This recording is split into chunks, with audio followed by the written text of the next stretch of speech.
The Thoughty Auti Podcast. And I think if we're gonna tie in the autistic piece to this, which I am, Mm. I think is the important component for this podcast,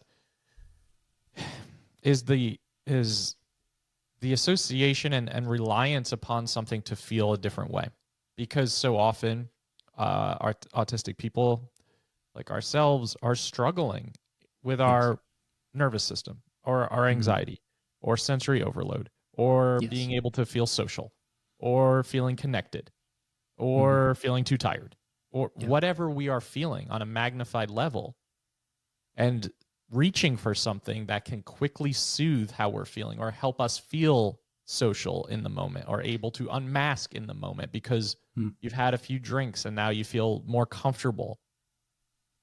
That's why this stuff can get out of hand so quickly and become problematic so quickly. And I'm a firm believer that addiction is the opposite of connection. Mm. That the more connection we have, the more security we have, the more healthy relationships that we have, the less susceptible we are to these things.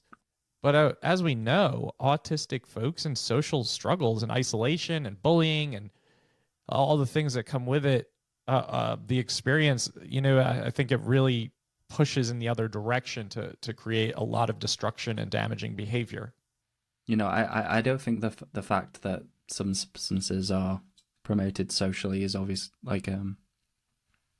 isn't like a good thing. Like there is a big culture. I know that the US does have, but in the UK there is like just a ridiculous lack of awareness about like the effects of like alcohol, like even in the short term, because people think, oh, just don't have it a lot and you won't get fatty liver disease and you won't get all of these kind of dependencies and you won't have to drink it to feel like to not get ill.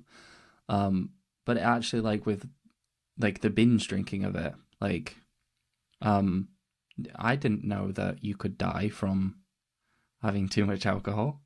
Like it's served in a pub in a restaurant. I can just have it. I can just get it from Tesco's. I can like Yeah. And what's the legal it's drinking just age in the UK? 18?